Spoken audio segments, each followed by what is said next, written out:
여러분 반갑습니다. 오랜만에 오늘 로마서 강해를 하도록 하겠습니다.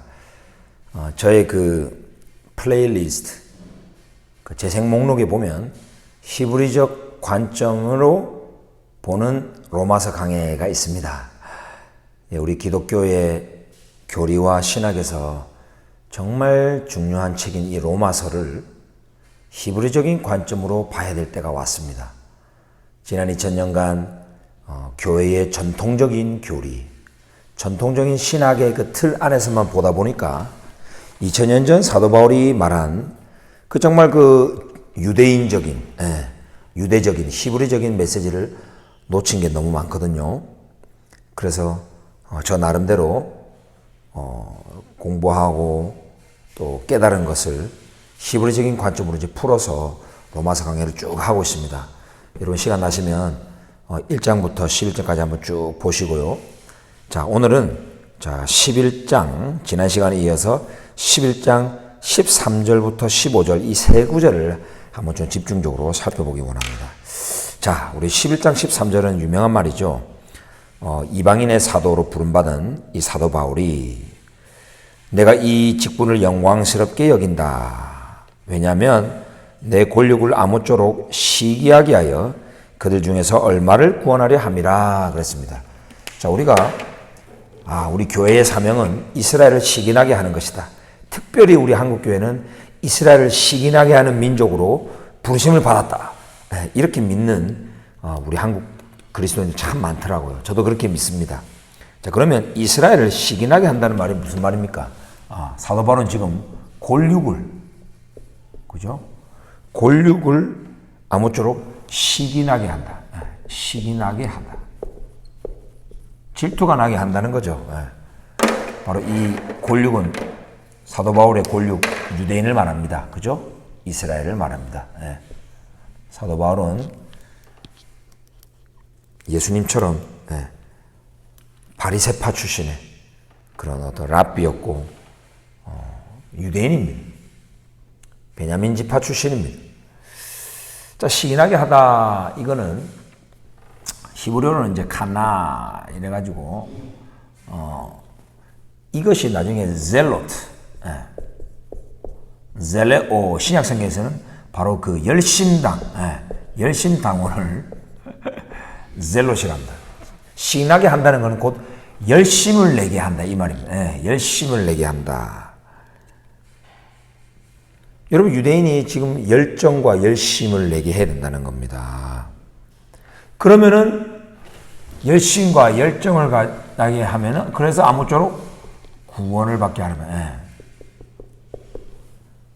보통 우리는 이제 유대인의 구원 또 이스라엘 성교 이러면은 그들에게 기독교의 전통적인 교리를 말해서 그들이 우리의 그 교리와 우리의 그 전도를 받아서 개종하는 것, 기독교를 개정하고 예수님을 영접하고 세례를 받고 뭐 이런 것을 이제 구원으로 생각하잖아요. 그것이 구원의 방편으로만 생각을 했습니다. 근데 사도 바울은 그게 아니래요. 그들이 시기가 나면 구원이 된대요. 그들이 하나님에 대해서 열심을 내고 말씀의 순종에 대한 열정을 가지고 열심을 내면 구원이 되는 거예요. 왜? 말씀에 순종하니까 죄로부터 자유함을 느낍니다. 이것 또한 구원이거든요. 죽어서 어떤 천국에 가는 것만 구원이 아니고 죄로부터 해방된 그런 삶, 그 자유를 이 땅에 누리는 것을 구원을 누린다. 죄로부터 구원받는다. 그거거든요. 그들이 말씀에 대한 열정이 없는 유대인들이 참 많아요. 저도 예루살렘에 살 때 정말 그 하나님을 완전 떠난 그런 유대인을 만났습니다. 홀로코스트 때문에 기독교의 그 반유대주의 신학 때문에 유럽에서 홀로코스트가 벌어졌고 이 홀로코스트 때문에 600만 명의 유대인이 인종학살을 당하면서 그들이 믿는 하나님에 대한 열심이 사라졌어요. 열정이 없어요. 하나님은 죽었다, 하나님은 존재하지 않는다라고까지 말하는 세속 유대인이 엄청 많아요. 근데 다시 한번 이 토라의 말씀에 대한 열정, 하나님 말씀을 순종하는 그 열정, 더 열심을 내면 구원받는 삶이 된다는 거죠. 그리고 이렇게 열심을 내다 보면은 토라의 보화와 같이 숨겨 계신 그들의 메시아를 보게 된다는 겁니다. 그래서 15절에 또 말하죠. 그들을 버리는 것이 세상의 화목이 되거든 그 받아들이는 것이 죽은 자 가운데서 살아나는 것이 아니면 무엇이리요. 하나님은 이스라엘을 버리지 아니했다고 했습니다. 그죠? 11장 1절에 하나님이 자기 백성을 버리셨느냐? 그럴 수 없느니라. 나도 이스라엘인이요 아브라함의 씨에서 난 자요 베냐민 지파라. 그러면 저 이스라엘을 버리는 것이 세상의 화목이 된다는 것은 뭔 말입니까? 하나님이 영원히 버렸다는 뜻이라기보다는 사도 바울이 자기 동족을 잠시 버린 거죠. 그죠? 복음으로 저들을 구원하고 새롭게 해야 될 수 있었지만 그거는 베드로에게 맡겼죠. 하나님이 예수와께서 베드로를 보내가지고 이스라엘의 구원을 맡겼습니다. 이제는 바울은 이방인에게 보냈습니다. 그래서 바울은 자기 동족을 이제 버렸어요. 그래서 세상의 화목이 되었어요. 이방인들에게 복음이 충만해지면서 하나님과 우리 이방인들이 화목해야 되는 역사가 일어났죠. 그래서 이제는 그 받아들이는 것이 그 이스라엘이 예수님을 받아들인다는 뜻이라기보다는 그들을 우리 이방인 교회가 받아들인다 이 말이죠. 우리 이방인 교회가 복음을 먼저 받은 우리 이방인 교회가 이제 우리 이스라엘을 받아들여야 된다는 거예요. 사랑으로 그냥 있는 모습 그대로 받아들여야 된다는 거예요. 한세 사람을 말하죠. 한세 사람. 이렇게 그들을 받아들일 때에 죽은 자가 살아난다는 거예요. 죽은 자 같이 되었던 저 유대인들이 열정도 없고 하나님으로부터 완전히 멀어졌던 우리 이 이스라엘이 다시 살아난다는 겁니다. 열정이 다시 살아난다는 것이에요. 이것을 또한 이거 구원이라고 또 표현하잖아요. 뭐 맨날 전도지 돌리고 예루살렘 거리에서 막 외치고 2000년 동안 똑같은 방식으로 그냥 교리를 계속 외쳐가지고 개종시키려고 하면서 구원을 시키는 게 아니고 그들을 시기나게 해서 구원하게 해라. 그들을 받아들여서 구원하게 해라. 죽은 자가 살아나게 하라. 우리 예수님께서 진실로 진실로 너희에게 이르노니 무덤에 있는 자가 하나님의 아들의 음성을 들을 때가 오다니 곧 이때라. 듣는 자는 살아나리라. 죽은 자가 살아나린다. 그죠?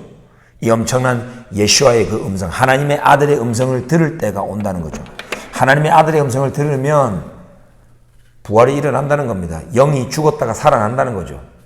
우리 교회도 같습니다. 하나님의 아들, 이스라엘을 하나님의 아들이라고 성경은 말합니다. 내 아들, 내 장자. 그죠?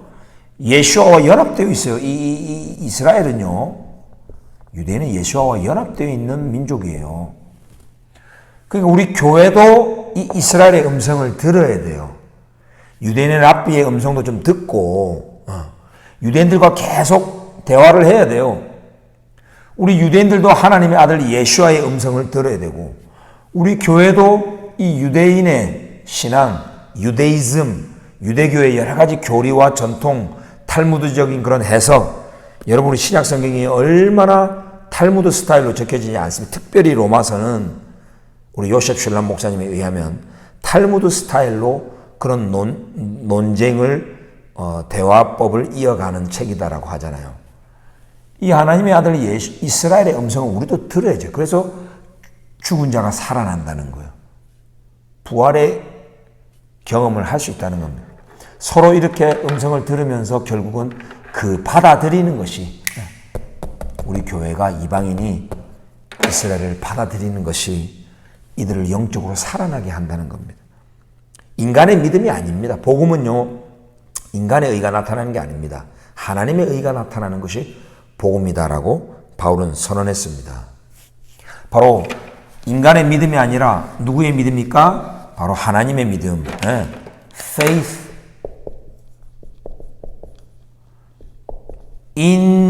인가 하나님을 믿는 인간의 믿음 또는 faith in Jesus 예수님을 믿는 저 유대인의 믿음이 아니고 이거는 인이 아니라고 그랬습니다. 네. 인이 아니고 로마서에서는 faith of God 또는 faith of Jesus라고 되어 있어요. 원어를 보면 이 faith는 바로 pistis 바로 이거는 faithfulness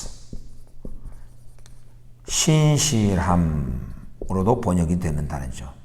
성령의 9가지 열매 중에서는 또 충성으로도 번역이 되는 단어입니다. 네. 어떤 심리적인 믿음, 기독교의 교리를 받아들이고 인정하는 그런 심리적 믿음만 말하는 게 아니고 충성, 순종, 신실하게 끝까지 아버지 하나님의 말씀에 복종하여 십자가에 죽기까지 충성하신 그 예수님의 믿음, 예수님의 신실함, 예수님의 충성을 말해요. 이것 때문에 하나님이 당신의 언약 백성 이스라엘을 의롭게 하셨다. 이게 복음이에요, 여러분.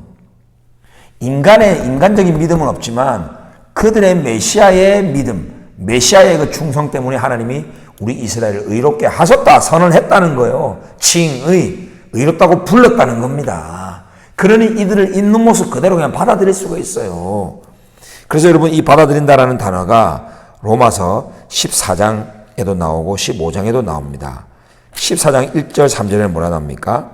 믿음이 연약한 자를 너희가 받되 그의 의견을 비판하지 말라. 믿음이 연약한 자들, 유대인들 많죠. 그래도 그들을 그냥 받아들이래요. 비판하지 말래요. 그들의 의견을 비판하지 말래요. 4절에 보면 남의 하인을 비판하는 너는 누구냐? 그가 서는 것이나 넘어지는 것이 자기 주인에게 있음에 그가 세움을 받으리니 이는 그를 세우시는 권능이 주께 있음이라. 남의 하인, 이 하인은 바로 둘로스, 종이죠, 종. 여러분 저 이스라엘은 이사야서에 보면은 그죠? 이스라엘은 나의 종이다, 내 하인이다 그러잖아요. 여러분 이 이스라엘이 여호와 하나님의 종인데 우리가 뭐길래 비판을 합니까?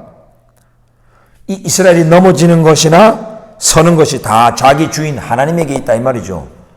로마서에 흐르는 하나님의 주권 신학이죠. 그들의 넘어짐이 세상의 풍성함이 되고 그들의 실패가 열방의 구원이 되었다. 다 하나님의 주권적으로 하신 일이라는 거예요. 하나님이 넘어뜨리셨다는 거예요.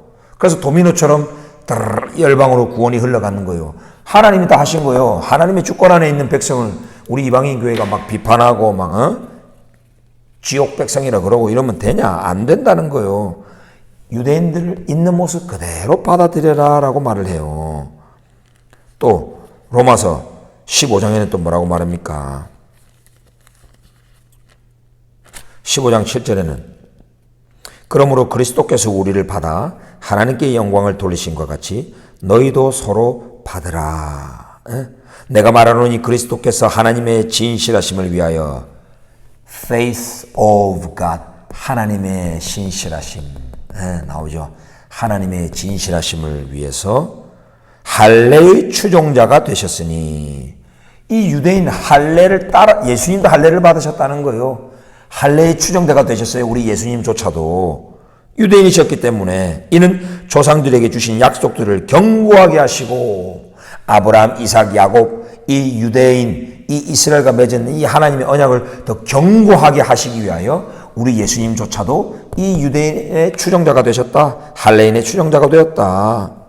이방인들도 그래서 저와 여러분 우리 이방인 크리스천들도 그 긍휼하심으로 말미암아 하나님께 영광을 돌리게 하려 하심이라. 그래도 우리도 그래서 우리가 이 하나님이 예수님을 통해서 유대인을 의롭다 하시고 예수님을 통하여 이들에게 긍휼을 베푼 것처럼 우리도 이들을 긍휼로 그죠? 믿는 자나 믿지 않는 자나 이들을 긍휼로 그냥 안아줘야 돼요. 자비를 베풀어야 돼요. 믿지 않는 우리 유대인들도 받아들여야 된다는 말입니다. 그때에 하나님께 영광이 된다. 사도 바울이 지금 그 얘기하고 있는 겁니다.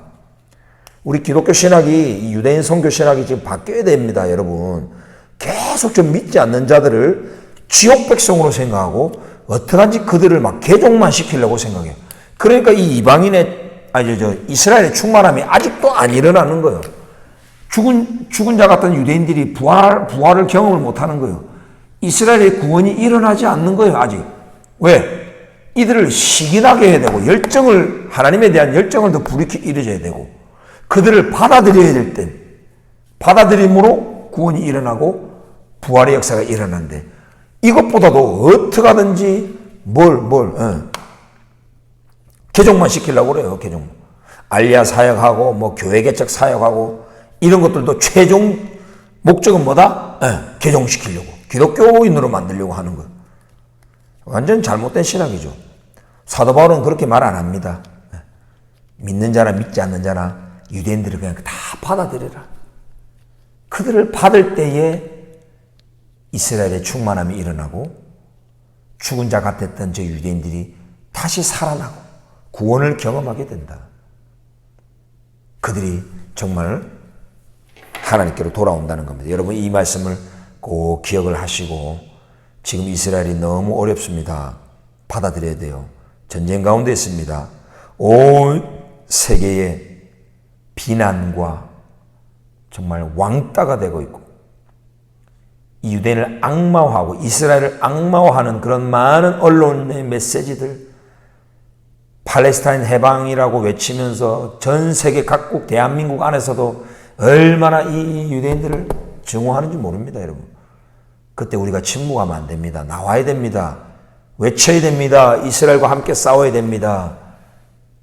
여러분 함께 서고 함께 울며 우리가 그들을 그대로 한 몸으로 받아들일 때에 하나님께서 놀라운 복음의 역사를 일으킬 줄 믿습니다.